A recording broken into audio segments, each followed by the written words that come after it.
Multiverse. You are listening and watching the Earth 16 Comics Wire podcast. I am your host, Brian of Earth 16, and my guest for today is Scott Dunn. We're going to be chatting about the Soda and Telepaths produce anthology, Producing the End of the World.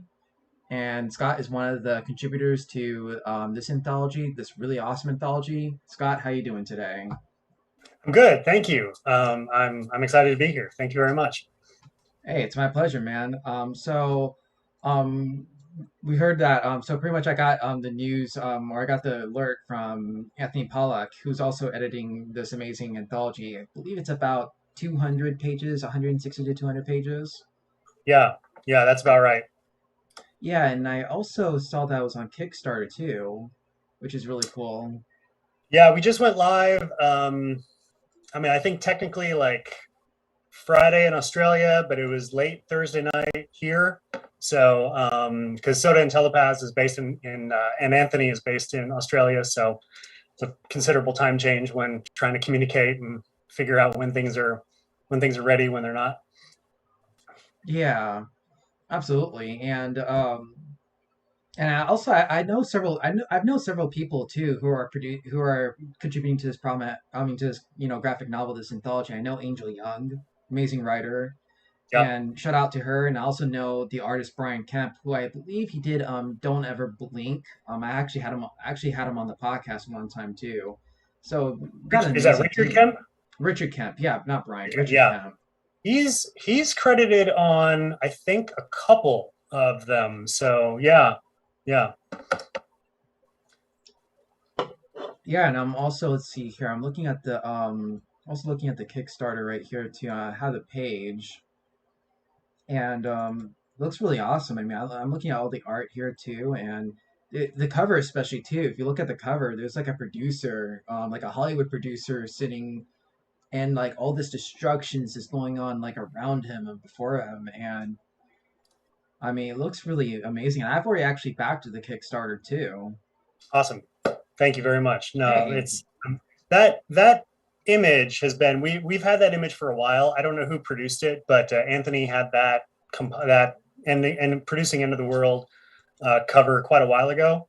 So we had at least something to use for, and it's my background on, or it's my banner on Twitter right now. So I've been using it extensively wherever I can. But yeah, it looks great.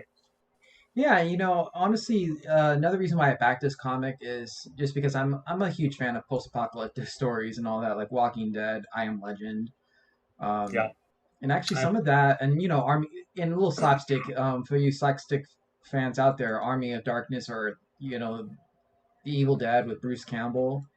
And funny enough, mhm. that's what actually got me into stuff like that. At first I wasn't really that much of a horror junkie, but when I started watching Army of Darkness or The Evil Dead 2 with Bruce Campbell being Ash and with the chainsaw attached to his hand, that's when I really started to get into it. And I'm like, okay, this stuff's actually pretty cool. Yeah. And Um, yeah, I have never been good at horror as a genre because I am easily terrified. So if yeah. like the best example of that was, I think somehow I inadvertently watched Jaws 2. I watched that one first. Like that was I caught it on TV many, many years ago when I was a kid. I saw Jaws 2 and could not sleep for like 2 weeks. Like had a very difficult time falling asleep for 2 weeks because I was terrified of a shark. And I grew up in the middle of America where there are no sharks anywhere to be found. Oh, So snap. it's there's no body of water where you're going to find a shark. And Oh, so no. I just got I just got turned up in my head about it. So there are some things that my girlfriend who I live with, there are some movies that she really likes in horror, and that I've sort of like, I don't think that's a line I'm ready to cross right now, even as an adult, because I just expect I'm going to curl up into a ball and and just not be anybody's help whatsoever. But I had a friend in college who loved all those Bruce Campbell movies, Army of the Dead. I saw those Bubba Hotep, I heard that one which was pretty good. I haven't seen that one that yet, was but that one was solid. I did really enjoy that. That was my first introduction into those movies was that one, and it I'm always glad it starts with was. Bruce Campbell. Yeah, And then the older gentleman who had the line about having a bag of sand in his head, and I cannot think of his name right now, and I would have to IMDb him to find out. But he was great. That movie was just a lot of fun. So I Yeah, really I enjoyed it. mean, yeah, I mean, it really comes. I mean, that's the amazing thing about Bruce Campbell is just that it starts with him. I mean, I mean, I Mhm. don't know. Like for me, at least, Yeah, that's how it started. Because like I said before, I wasn't really that much all into horror until watching those movies, and he was able to carry that. yeah, and like even then, it was just like I've seen him in Hercules, so if I hadn't, actually had no idea that was him, and I was like, oh, he Oh, played the thief dude, and like even Jack of all trades, like the guy who was like Zorro or whatever, it's like that was him, and what else? Yeah, so ever since then, I've been getting into some horror. I mean, I'm not like a horror junkie, but I do like horror. Don't mhm. Ever Blink was actually a pretty cool horror comic. Of course, there Don't was ever blink. Walking Dead. Huh? What was it? What was it called? Don't ever blink. Don't Ever Blink. It was by Brian Okay. Hawkins and Richard Kemp, I think, did the art. Yeah. Yeah, and yeah, so it's like I think it's just one of those genres where, yeah, I mean, it's scary though, but then the interesting thing about horror is once you really get into it, it's like Mhm. it in some weird way, it's like you don't get too scared anymore, you know? And at least for me, that was my experience. Like, Yeah. yeah, it's like okay, this I don't know if it's because the characters are so much like us to a degree Mhm. where they're just regular people and you don't really know who the person is, you don't really care, but Yeah. then you start kind of rooting for them, Mhm. and at toward the end of the movie, it's like oh, Yeah. I mean, in comics right now, we're seeing a good little surge of horror in comics right now, and I'm really enjoying Something Is Killing the Children, I and heard then that one was good. it's very good. I would say again, being horror, it wouldn't be something I naturally gravitate toward, but because it's looking at considering James Tynion's body of work and really Hmm. admiring a lot of the work he does, and then the art by Werther. I'm trying to remember Werther Dilladara. I really, it's just have that grittiness of art really lent itself very well to, and how sort of dark it is. It really lends itself very well to the horror genre. So, and I just really love the pacing and all the characters that we have. And Erica Slaughter is a really good character. So, so that's a really good book. And I'm really like House of Slaughter, the offshoot book just launched like a few weeks ago. So, I am assuredly going to get into that as well. But I mean, insofar as this anthology, like the apocalyptic part of it, at least, that's something that I feel like a lot of people can get behind. And reading the reading the submission guidelines when I first found it, um, it just seemed like a lot of fun. It just seemed like a lot of Yeah, fun I'll to bet. like it was very broad. It was like in your story, you can do it. You could pitch as a writer, you could pitch as an artist, or you could do like a tandem.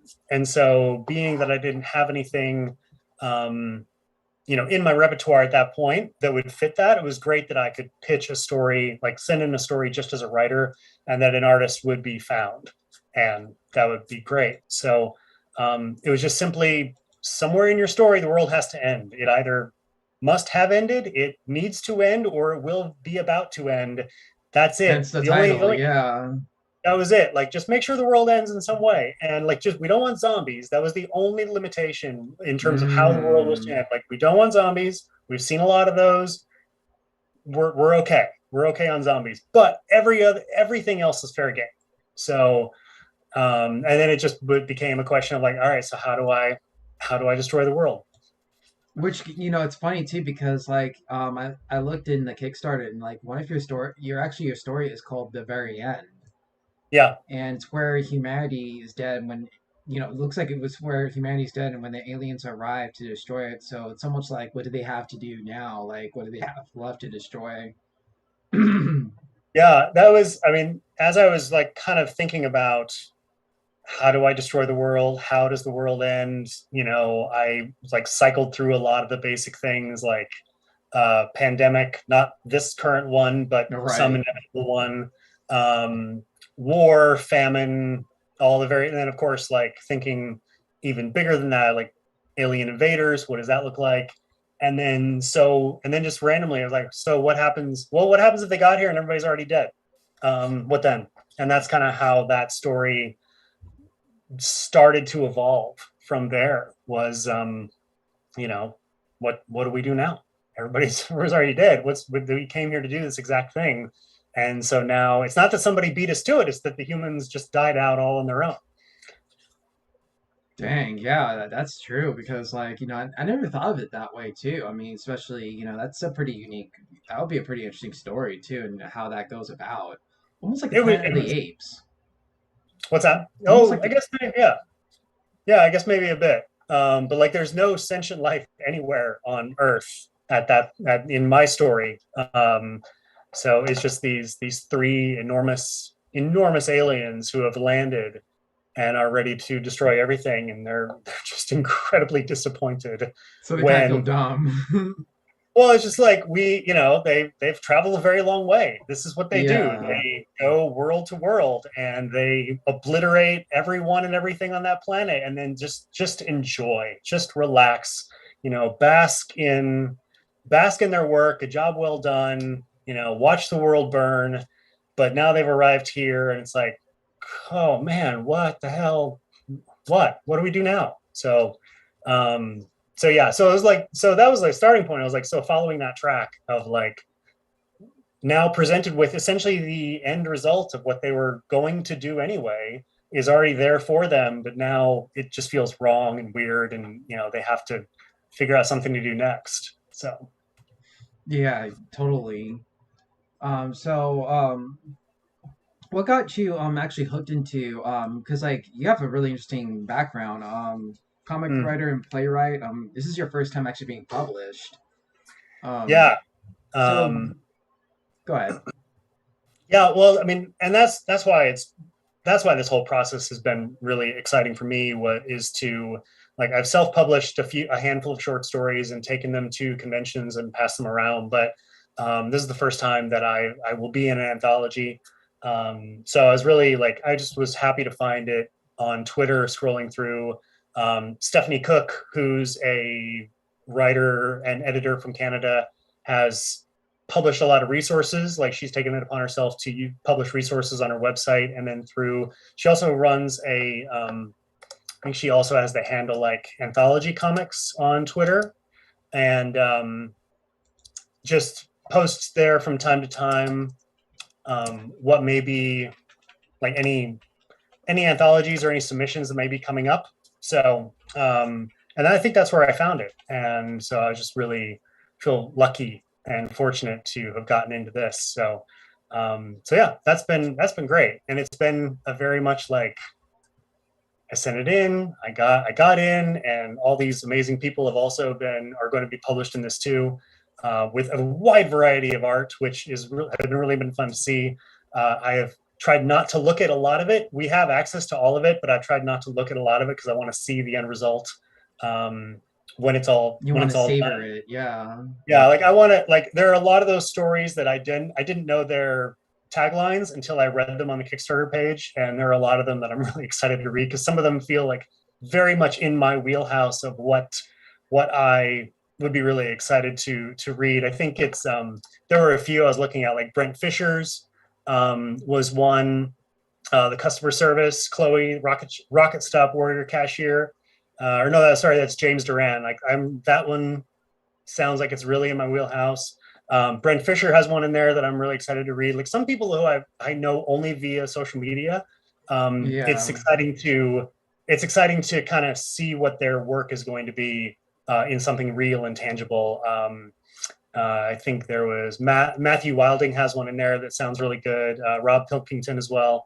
Mario Candelaria has one that sounds great. Like that one especially sounds really fun to read for me. So a lot of things that all of that stuff I'm looking forward to read. So I've seen all my art scroll through, and I didn't have a lot of I wasn't too specific on the direction to whichever artist was found for my story in terms of Oh, what the aliens should look like. Like I just said, here's what I pull inspiration from when I imagine what they look like, but I want you to take what you want to do and just create whatever kind of alien monstrosities you want to see on the page. But I think the only thing I asked them to do, what the artist was like, leave yourself room to grow, because when they eventually start destroying things, we want to see something that surprises us that we haven't seen up to that point in what they're capable of. So I think that was my only direction in terms of beyond the look of them,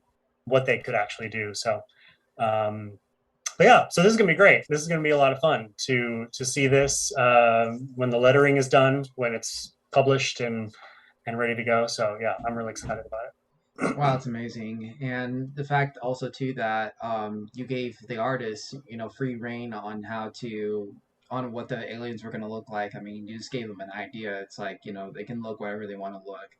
Just as Yeah, long as they're, they're pictures of the monstrosities that they were meant to be. And, I think, yeah, that's really cool.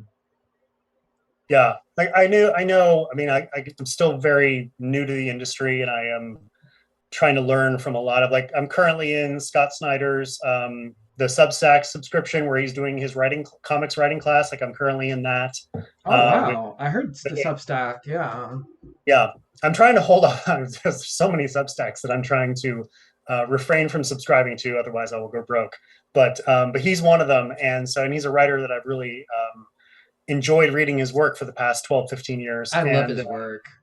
yeah, Best Batman writer ever. his Batman run was great, and I was looking forward to that too, because like I didn't know what to think about the new 52 when it was about to come out, but I knew Greg Capullo was going to be on, Great artist. Batman, and like I had read the Black Mirror, that the storyline that Scott Snyder had done in Detective Comics, and obviously we knew Greg Capullo from his Spawn run, which was great. So I already knew his work mostly, and I thought, well, that's at least going to get me to buy the first issue, the first arc, and then moving through the first arc, I just stayed with it the whole way through. So it was great. It was a good run. So, but I know from listening to a lot of podcasts, reading a lot from creators, just trying to understand what artists respond to and what they don't respond to, and everybody's different. And so how in terms of writing a script, what I understand the relationship between artist and writer to the different teams is very different. I mean, it's So a real important relationship because the yeah, writing and the art definitely go hand in hand, and even with the lettering too, I feel, and the yeah, it's coloring all too. yeah, it's all composite, and I come from a background of theater for like the last 20 years, and so but I've very rarely been on stage. I'm always off to the side. So but I know, being in production meetings, multitudes of production meetings, I understand all the different elements that factor into the eventual production of the play, and how the lighting design works, and how the costumes work, and the set design, and all of that comes together and makes a full unified production. So comics is its own thing, and it's very much the same. Like it is all collaborative. And so Yeah, I may write the story, you may be the artist, you're interpreting in many respects what I write, and you might take something that I talk about in a script and make something that I didn't really foresee. And that inspires me as well to do something a little bit different, or maybe write different dialogue for that scene than I originally intended. So it is very much during pandemic times. I put together my first pitch for a comic. I worked with an artist in Costa Rica named Sergio Acuna, and a colorist in Florida named Gabriel Casada, and then Steve Wands. Steve Wands, who's had a long career in comics via DC and Image, and did the lettering and design on Gideon Falls, Ascender, Descender. He does a lot of books with Jeff Lemire. So, so I was really excited about that, and got that together, sent that off to several places. I'm still working on it, shopping it around. But again, it was great to work with Sergio on that book, because we had a great back and forth in terms of like, here's what I'm thinking about for this, here's my script, and then him just talking through what his thumbnails were. Now, for this anthology, I didn't really get that. I didn't know who the artist was going to be. and I never actually communicated with him. We had some artists that had to step away too over the course of the process, just in terms of time, in terms of other commitments. So, and I think my story was assigned to one artist initially, and then eventually became Paul Gorey. And so seeing, but like seeing those first couple pages come and the look of the aliens that arrived on Earth was just really exciting, um, because I had no idea what they were going to look like and didn't figure they were going to look like, I always think about the kaiju in Pacific Rim. And so I didn't know what they were going to be. And when I saw them, I was like, oh, those look great. Those look really great. So I was really excited about that. Wow, yeah. I mean, totally. I'm looking at some of the, let's see. I think I see one where they kind of look like maybe this might be his though. Like they kind of look like whales like with extended necks or something, and then like kind of like a shell. Yes, I think that is. Are you on the, I'm on the Kickstarter page right now. are you? I'm trying to find, oh, there it is. Yeah, down at the more art section way down there. Um, yeah, yeah. So that's them. That's like I think that's the second and third page. But that second page, when that second page came in, I saw them. I was like, oh my god, those are great. So I was really, really, really excited for that. So yeah, good That's stuff. awesome. So, it sounds like, from what you're telling me also too, it seemed like the transition from playwriting to comics was pretty easy.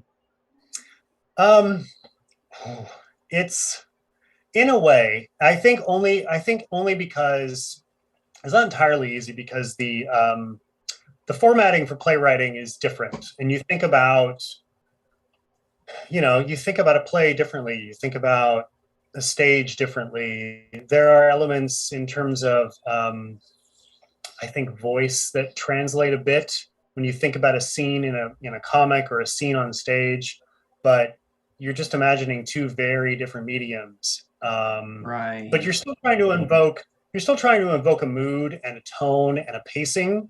You're just doing it very differently in theater as you are in a comic. And so, but also, like, whereas in a comic you have the artist team that interprets what you write, and then on stage you have a director and the actors, and they all collaborate and they all interpret and they all work together to do that. And so the writer for staged isn't always involved in that process. Maybe in the development of that work, when it's going through workshops or maybe up to a world premiere, the writer may be involved, but it tends to be the case that, in my limited expertise, you know, you are there to watch and record and make notes as you do, and so it's not often that the playwright directly addresses the actors as they're working, because you want to respect that boundary, you want to respect that hierarchy in the rehearsal room where That's true the direct, too. yeah, like the director is running that, like the director, that's the director's domain. It is their job to interpret the script with the actors who are also interpreting, the script and the characters and the mood. um, and then, but if they have questions, then that can be directly asked of the writer. So, and that can be then a back and forth at times, but it's not really the writer's space in the rehearsal room, when a workshop is transpiring. So, Unless um, things go to God forbid, things go to DEF CON 1 and all that. yeah, And it yeah, kind unless of, unless something is just going off the rails, and it's like, yeah. but even then, like, I find that even then I find if I'm in a space like that, like, I don't directly talk to the actors, unless I'm called upon, or like ideally I'm still going to talk to the directors. Hey, listen, can I talk to you sidebar outside the room, so that there's no, like, I don't think it's best to have a combative or any sort of Oh no, confrontational definitely relationship. not. So if there's something that I really feel like is being missed or misinterpreted or something like that, I will have that conversation. But again, it's going to be away from that space. Yeah. Um, so so um, but I mean, I think any little bit of ease there might have been in writing for comics was just because I've been a comic book kid my whole life.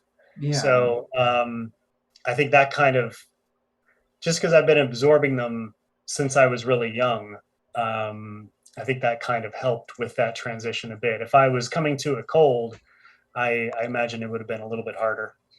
Well, you kind of remind me of Michael Straczynski. That's what I was going to say. Hmm. He's, I mean, his story is really interesting too. If you read his book, Becoming Superman, he talks a whole lot about like how he got into writing and then like also him collecting comics.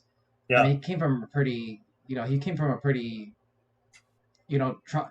challenging background. His Mhm. childhood was really impacted by just how his dad mistreated him and all that. But the one thing that got him through that was just his love for writing, and he would collect Spider-Man, Superman comics, and I mean he's done a lot of great things. His Superman, Spider-Man runs are really awesome. I heard those were awesome. I want to actually read those.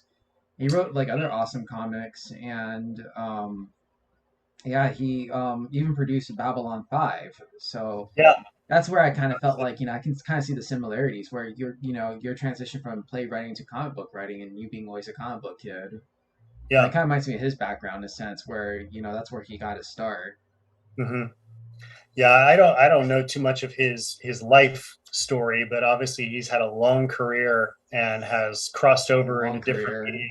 Um, and it's still working today. Like he's still pounding out comics today. So He's doing a lot of um, amazing stuff. I mean, he even wrote like the Ghostbusters cartoons and I love that cartoon. me too, That man. was a man. That was I watched that so much when I was a kid. I mean, Uh, yeah, and it's like they rarely. And the thing is, like not to crap on today's cartoons or today's even to some of today's content though, but you rarely see anything good like that anymore. it's I honestly I am not too I don't know enough about cartoons these days. I will say I mean there are a couple that really grab me. Like Gravity Falls has grabbed me when that I didn't even see it when it came out. I think I saw it only just a few years ago and I get it watched it. on Disney, Like right? it was on Disney. Yeah, it's on Disney Plus if you have I it. heard Gravity Falls was actually pretty good. I saw a few episodes. It's 2 seasons long. It takes place over just a single Like summer. in the summer, yeah, no, the summer camp and all that. Yeah, they're like they're it's twins. So like, and the writer who created the show, like he and his sister are twins. So he kind of like derived the characters from them a little bit. But it's a twin like 12-year-old boy and girl, and they go stay with their great uncle in Gravity Falls, Yeah, Oregon, and they're from California, and it's just a weird town. It's just a weird town with a lot of very bizarre people and a lot of like what you think about in the Pacific Northwest of like having those sort of like weird little phenomenon of Bigfoot it's and like things alternative. like Yeah, yeah, but it's just the writing is great. It's hilarious, and I really love the evolution of. There are a lot of things just like hidden and sprinkled throughout, and like the things that people have picked up on that I completely missed. But people who really are attuned to the production of a comic and things that are laden in like codes and words and letters that are sprinkled throughout to kind of give clues to things. But I just and it gets weird and kind of fantastical, and it's a lot of fun. So definitely, I fully recommend that. But I think that's an example of a recent, like really well crafted yeah. Dune.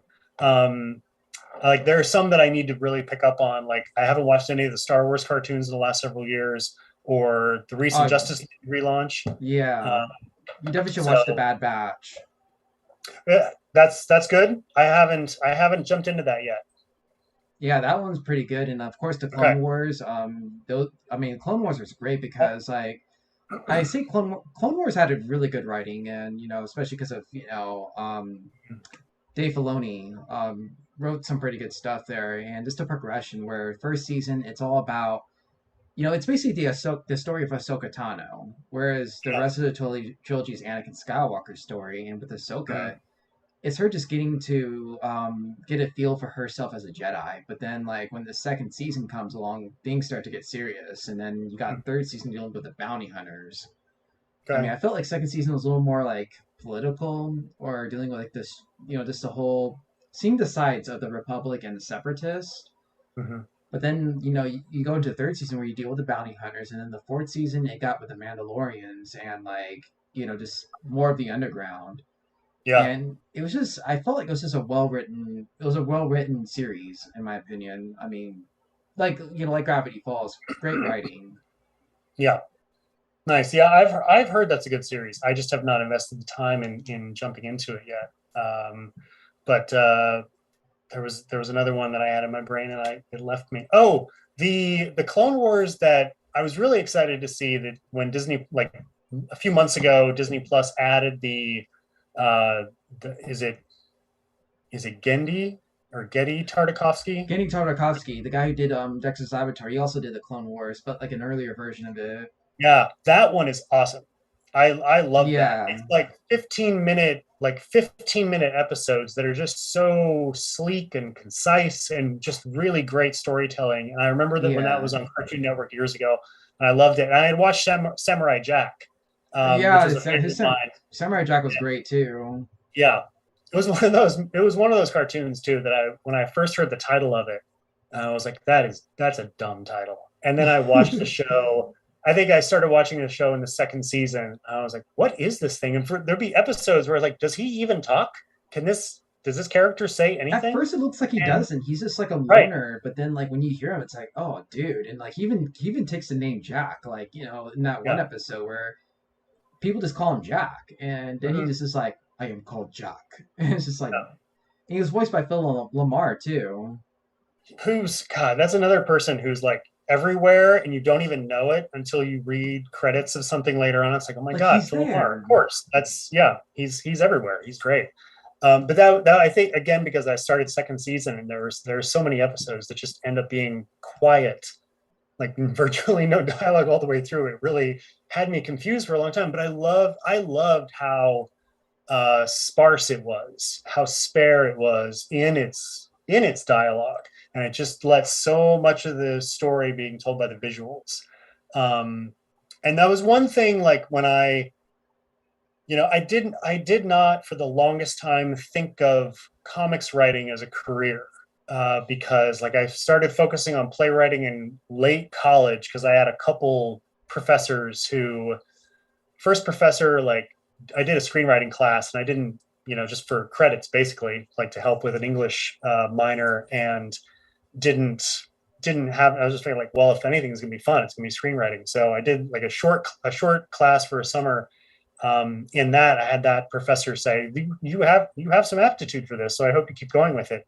And then in the fall Hmm. semester, I took a playwriting class in the theater department, and similar thing that professor also. And so like up to that point, I never for a second considered writing creatively as an endeavor for my life. And but those sort of like started me on that path. But I didn't think about comics writing until many, many years later.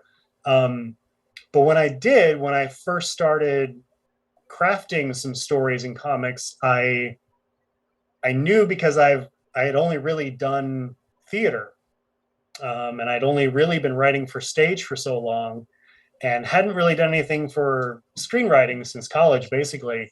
I was like, I need to get the first thing I need to do is work on visual storytelling in my approach because I can do dialogue fine. I can do dialogue for stage and screen. That's all well and good. But what I don't think I have a grasp of is panel by panel by panel and the flow of a story and also getting used to describing a panel. That's kind of Um, tough too, because sometimes you want to get right to like what's going on though, but sometimes it's a process. yeah, And and there it was sometimes has to be some forks in the road too. yeah the pitch that I did this last year is based on a concept that I created. I moved out to Portland, Oregon for a few months about 4 years ago, and met a lot of friends there. Like I still have a lot of friends there. I haven't been out there in a couple of years due to the pandemic, and I'm looking forward to hopefully going this next year because Rose City Comic Con is in September, and it's a great Yeah. con. But I have friends out there and a lot of comic friends, a lot of creative friends in who are also doing their own manner of comic thing. Um, and so and while I was there, I started to like craft this concept. And within that, I started writing short stories to kind of help myself get to know the characters a little bit more. And I did all of those without dialogue or captioning because I wanted to just really focus on sort of like scenes or vignettes that were more meditative um, in their Mm-hmm. approach, and like meditate, and for the characters as well, like because a lot of them are just that single character alone. And I wanted to just like when they're alone, when they're themselves, and dealing with this thing, this big thing that has befallen their lives. Um, what do they do? You know, how do they explore what that loss is? And so how did they do? I mean, how do we do that? How do we do a loss within ourselves when we're alone? Now, granted, I will Right. talk. Granted, I will talk to myself, but that is just me, and so I don't expect everybody else will do that. So I just wanted to like, but in that storytelling approach, and because like this is new for me, and but I want to pursue it. I want to start crafting, figure out a way what is best to tell these stories in a silent way that gives the reader a story. It's almost like And so, pantomime too, in a sense. what's that? It's almost like pantomime. Yeah, I guess in a way, yeah. Um, but it was great. Like a friend of mine, Des Desiree Pittman out in Portland. She and I worked on one of the stories, one of the ones I self published. All the ones I self published are part of that, and Yeah. she did this great scene of a woman who um, is just in her home making coffee one morning, and she has not to like talk specifically about the pitch itself, but just one of the characters was dealing with the loss and making coffee in the morning, and how that loss and how that conflict manifests itself in the morning of going about her morning and trying to just Hmm. figure out how to make coffee that day. And there are a few others that I was able to do. My friend Ryo Burton in Colorado, she did another story very of the same concept, but again silently and just kind of Well, it helps you just kind of deal with again with pacing too, herself. I'd imagine. Yeah, and it was great to work with both of them too. So that to it's always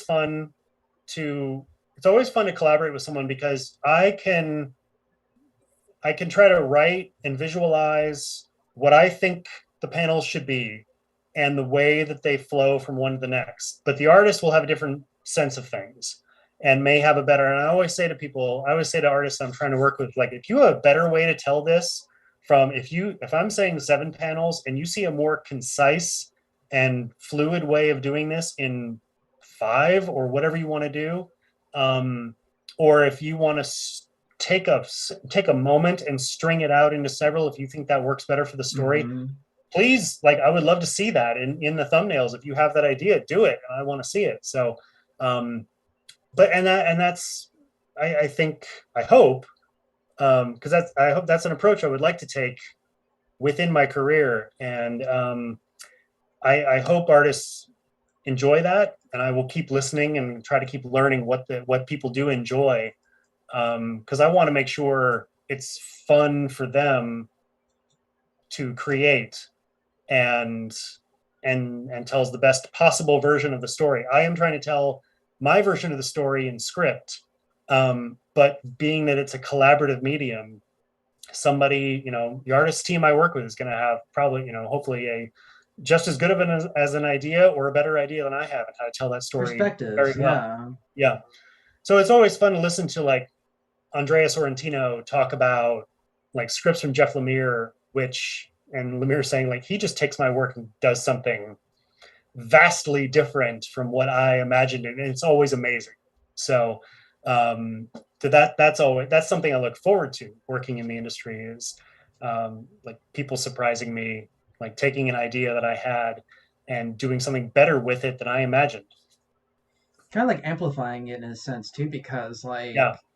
I mean, also reminds me of like how Batman was made too, in a sense. And you probably know the story where both Bill Finger and Bob Kane created Batman, but for the longest time, Bob Kane took sole credit for the creation of Batman, when in Mhm. fact all of that was Bill Finger, from the Mhm. suit to how the characters look, everything. It was mostly Bill Finger, even though Bob Kane did, you know, create the concept of Batman. But Yeah. if Bob Kane alone created Batman, I mean, probably Batman would not be where he's at, right now. He'd be just a blonde dude with bat wings and a red jumpsuit, you Mhm. know. But Bill Finger, added more depth to the Batman character, and I feel like even with writers and artists, I feel that also there it always helps to have other perspectives, even if it's two writers working on the comic or if it's like two artists, you Yeah. know, and that way it's just I think it creates more. I don't know. I mean, I just think it amplifies more. The more amplification, the better. I think that's what comics has taught me, because it can't be just a one man show. I mean, it can be, but you Yeah. know the Yeah. magical thing about comics, so it's just that it's a team effort. Mhm. Yeah. I mean, comics are not comics without the artists, and so Yeah. that's just the end of it. And so, but there, I mean, you do have some people who are able to do the bulk of it. Like, I think like Jock is coming out with a Batman One Dark Knight that's going to come out soon. The Cliff Chang Catwoman that just came out, like he did a multitude of that. I'm not. He may have even done the lettering as well, but yeah, like some people have that, but again, like I will not be that person because I don't have that capability of drawing. So, but there are some people working today who clearly have all the chops necessary to manage all of that. Jeff Lemire is another one. He can do all of that. I don't know if he does his lettering, but he does do a bulk of things. So, and that's why with the anthology too, like there are artists who are credited on more than one story. Like Richard Kemp, we said Paul Gorey, who did my story, he's also on another one as well. So I'm interested to see the different styles they employ from story to story, and from style, from like how they convey, how their art conveys the story of one versus another. So that's something I'm really looking forward to in the anthology as well. Wow. Yeah. Absolutely. And so let's see. Going back to the anthology, what do you hope people get out of the story for this anthology, and especially your story? Well, I think for mine, and probably for everyone's too, just enjoy how fun it is. And because I just really enjoyed writing mine. I think it yeah, I think it concludes in a way that's satisfying to me. I really tried to tell a complete story, with that wasn't just like a scene. It was just like a complete beginning, middle, and end. And all the way to the very end, in fact. And so I hope that people just enjoy it for what it is. I mean, when it was talked about, it was inspired, like similar to Love, Death, and Robots, the Netflix show. I watched a few of those and sort of preparing for what that looked like, and then just went off and wrote what I wanted to write. But it just ended up being a lot of fun, and I just hope people really enjoy that. That it was a lot of fun to write, a lot of fun to work on. It's a lot of people who you may not know about, but hopefully you'll know about in the next 5-10 years. You'll see more their names more often in more places. Hopefully, mine being one of them. And but yeah, just enjoy. If you just enjoy silly and weird and hope, in some cases profound, Yeah. post-apocalyptic stories, because it's all going to have it. In some ways, it's all going to have messages here and there of like what we do and granted, mine are aliens, but they still have to figure out how to move forward, um, in the event of apocalypse, and it's just not the one they prepared for. So it's still like, how do we make our way? How do we So navigate? how do they navigate? And so I think about the most recent, like Matt Rosenberg's newest book, which I think also has that post-apocalyptic feel to it. What's the furthest place from here? Um, I was reading through it the other day at the shop, and same thing. How do we move forward? And so even if it's not a profound story, it's still gonna be fun. It's still gonna be silly. I think mine is just silly and weird, and it was just a lot I'd of fun to imagine, work on. especially since there's aliens in it, and aliens go to a planet where it's devoid of complete life, or deprived of life. You're like, what the freak do we do now? And it's Yeah, just like, you know, and it reminds me of one of the quotes too that was that was mentioned for this comic, the praises for this comic. This book will make, and I quote, this book will make the end of the world look a little more bearable. And that was from Ben Templesmith, 30 Days a Night. And it's, yeah, I mean, it goes back to like just how once you get into something like this, like suspenseful horror, in an odd sort of way, you get comfortable. It's like once you're immersed into it, it's almost like, okay, it's still scary. I mean, it's still, oh shit, but it's, at the same time, it's almost like, okay, I mean, at least there's like a sense of peace. I feel like a weird yeah. sense of peace. And I that's and I'm also just looking forward to like the many different ways that all of these they creators, picked the end of the world. imagine how. Yeah, like I'm looking forward to reading that. Like I said, I'm trying not to look at all the art for all the stories. But Yeah. yeah, I'm just looking forward to like 18 different ways the world ends, and yeah, I don't know. And that's it's always inspiring because especially when like if you look at like me, like I would love to write for Marvel and DC, especially Marvel. And so Oh like there's yeah. always there's always like a big event. The end of the world is coming. And Like a so crossover, the crisis. sure, we're like, another, Thanos is going to do a thing, or some yeah, exactly, or any number of things. And so I don't know, just it's every bit of work that I read, I just I try to quell the voice inside of me that is like the envious one, the jealous one, like, oh, this person had this published, and Right. that's the dream. But at the same, like, I really work at being like, well, what's inspiring about this? What's fun? And it's all fun. It's all like, um, there are just all the books that I get every week. I just try to pull something inspiring from all of them, be it the writing or the character development or the world building or just the grand spectacle of it all.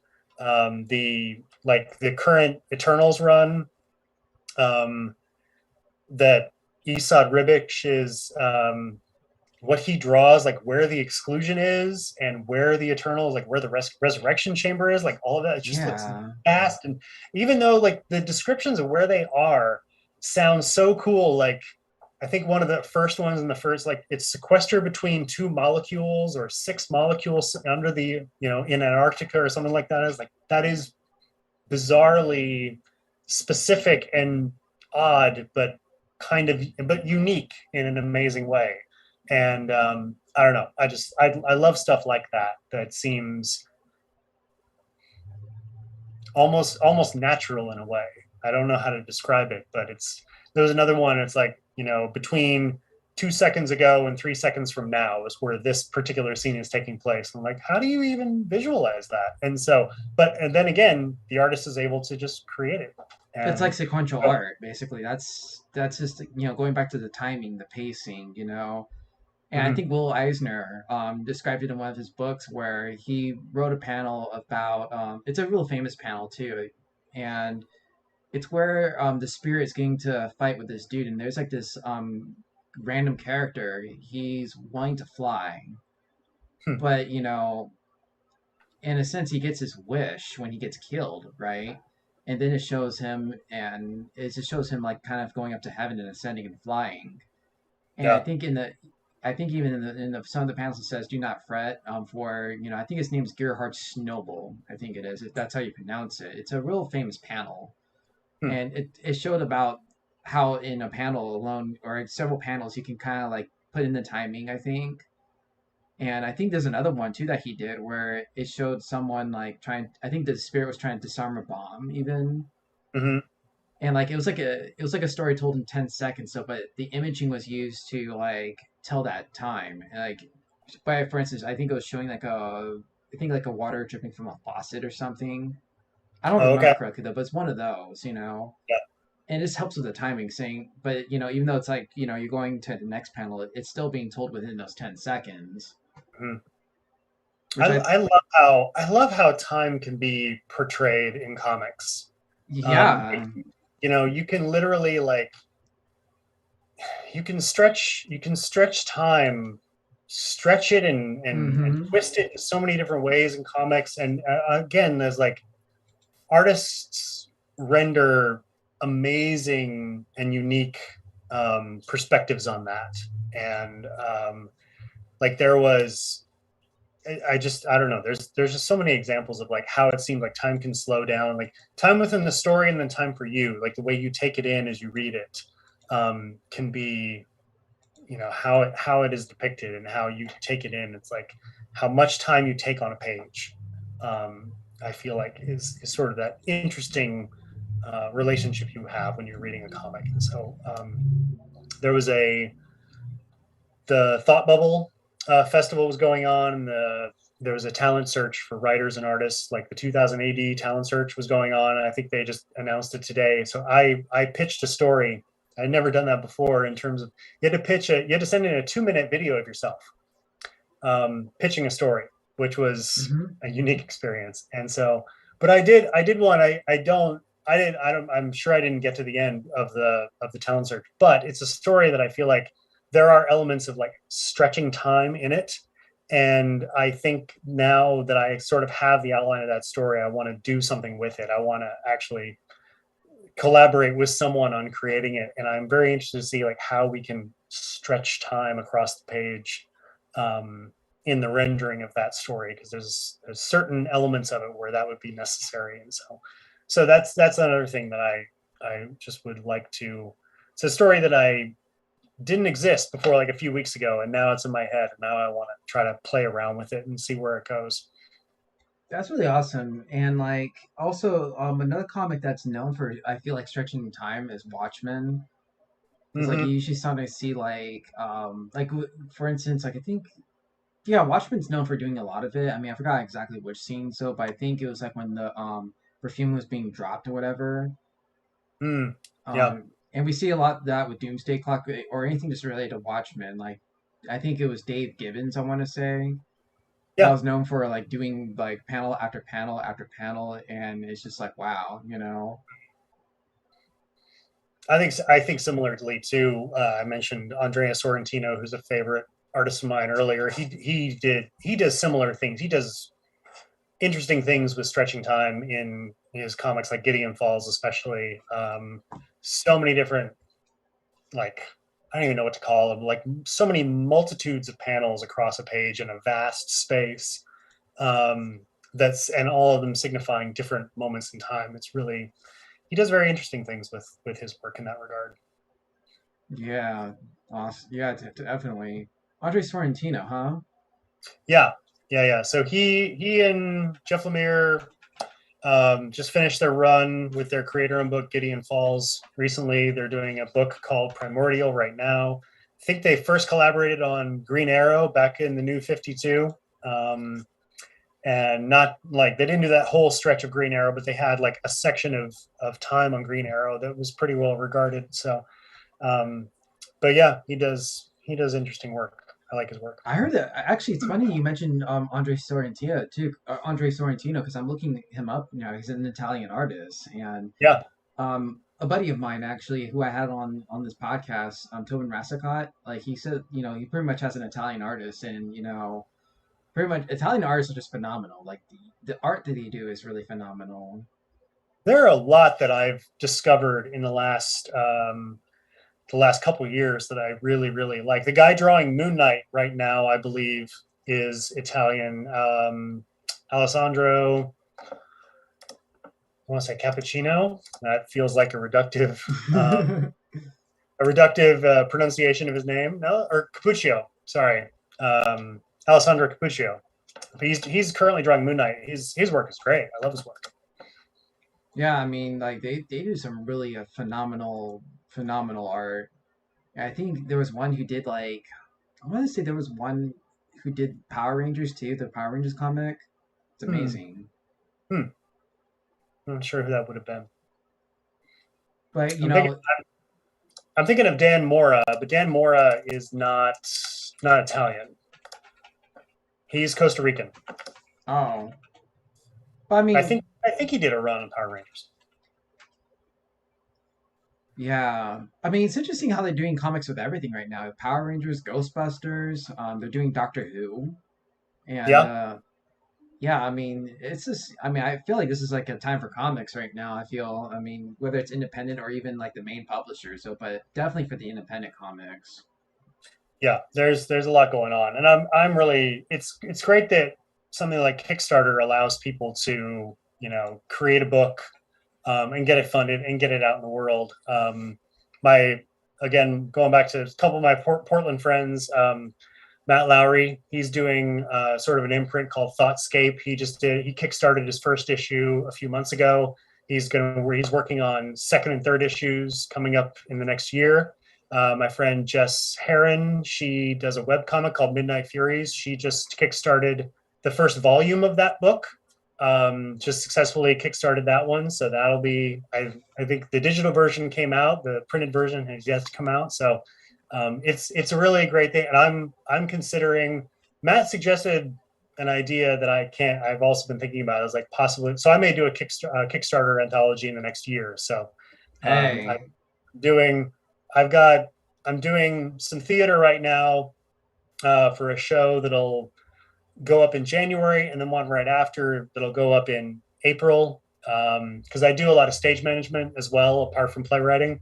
So here where I live, I everybody wants me to stage manage their shows, which is a great honor to be regarded in that way. But I have to be very judicious about what I take on because it's just a very time consuming endeavor. oh So yeah.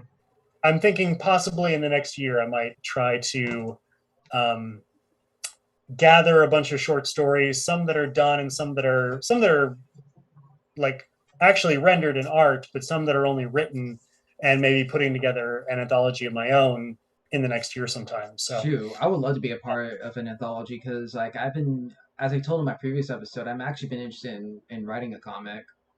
nice. Yeah, and I got some ideas that are forming up in my head too, which, I mean, yeah.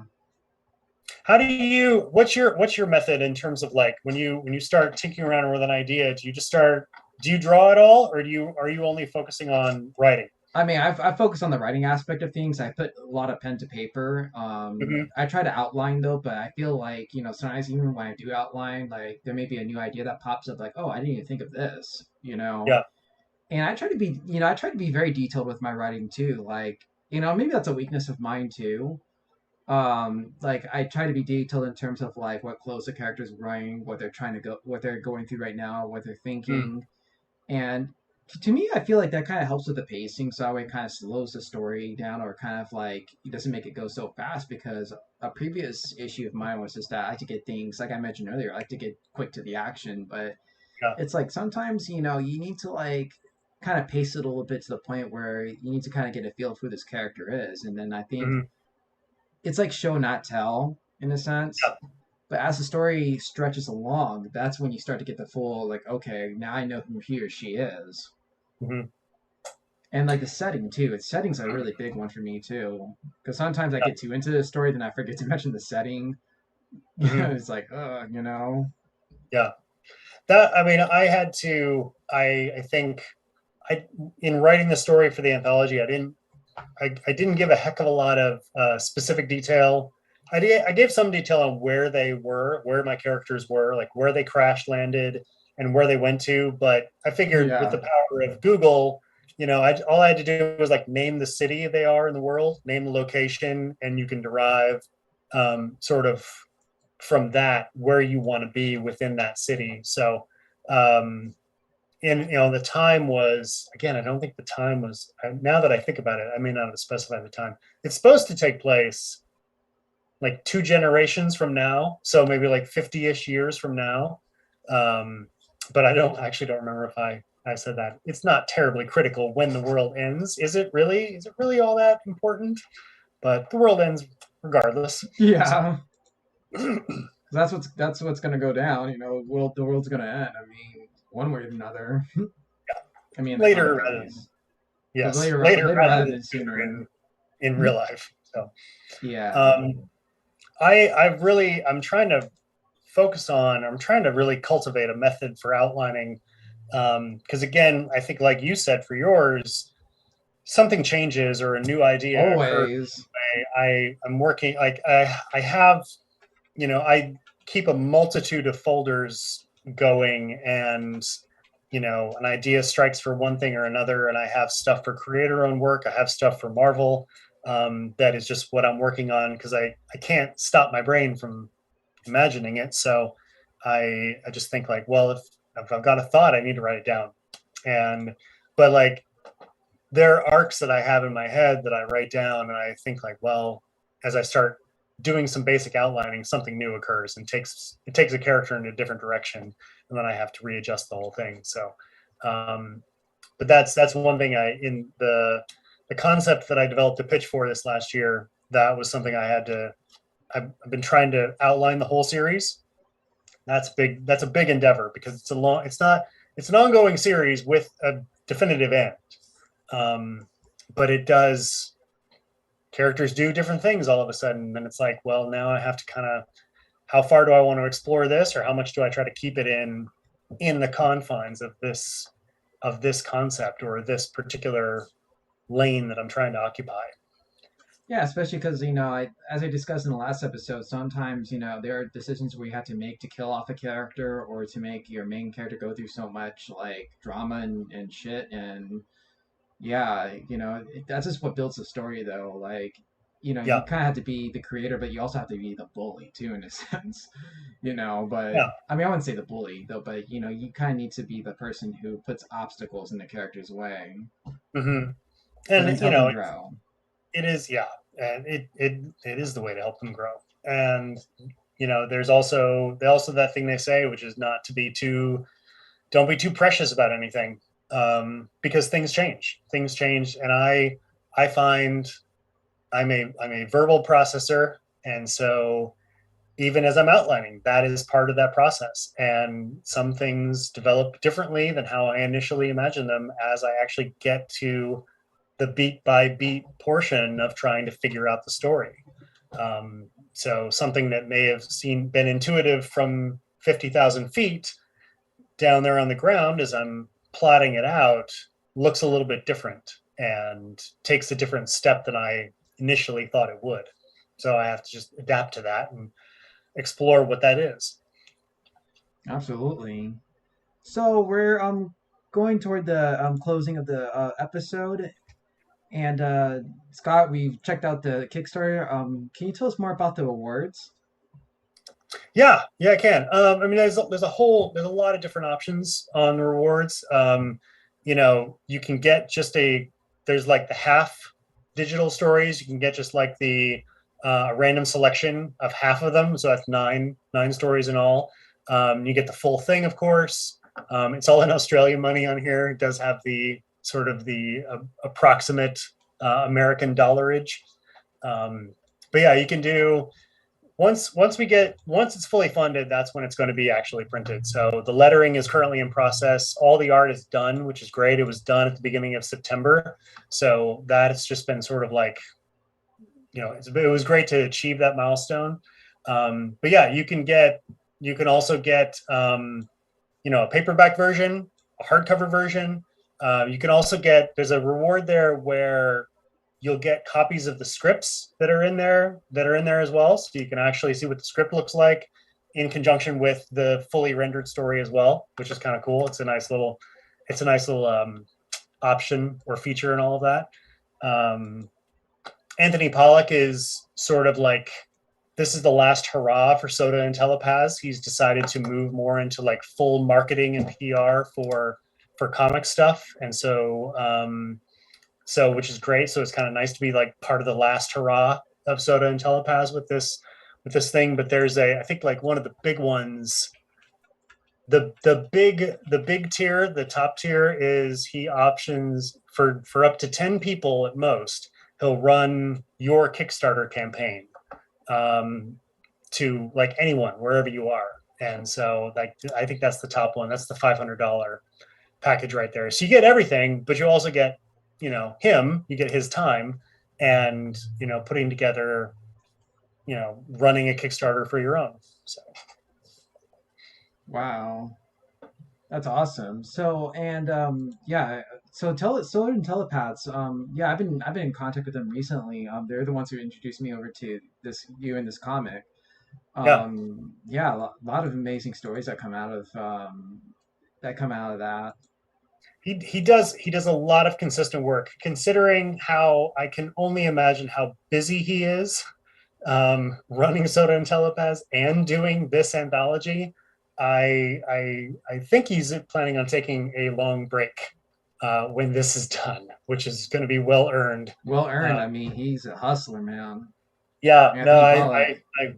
again, I can only imagine how much it is because he's got, consider the fact that he has like 18, it's 18 stories. I know that it's 18 different writers and a multitude of artists. And so, I mean, on top of what he's doing for the Soda and Telepaths website, it's a lot. So I think he's probably very tired, and we'll look forward to the end of this when it is fully done and take a break as he has earned. Well, shout out to Anthony Pollock. Yeah. and Well, and especially too, just for taking this on, like putting it together and keeping it going, and seeing it through to the end, because now here we are, and we hope we achieve the goal. And we're only 3 days into it, but we're already having some good traction. I've seen a lot of people share it. I've seen a lot of people talk about it. That's awesome. I hope people keep doing that. And oh yeah. once it's done, like I can't wait to hold a copy of my own and read everybody's work and see how the world ends in a multitude of ways. But yeah, so it's a lot of fun. It's good time. I'm excited. I'm totally excited about it, man. And yeah, I mean, I already, like I said, I already purchased like my already backed a copy, so hopefully I can get like the physical copy come like I think it's like around May, I want to say. Yeah, it'll be the Kickstarter runs until day after Christmas in Australia. I think possibly Christmas Day here. So it's a little while to go, but yeah, it'll be in the new year when everything is fully finished, printed, ready to go out. So Yeah, definitely. And Scott, where can we find you on social media? so I am at Great Scott Dunn, both on Twitter and Instagram. So and then my website as well, which is the same. It's very, very consistent all across the board. So greatscottdunn.com. There's a little bit of theater there. There's a little bit of comics there. I talk about the short stories that I've done, the two that are under the concept that I talked about.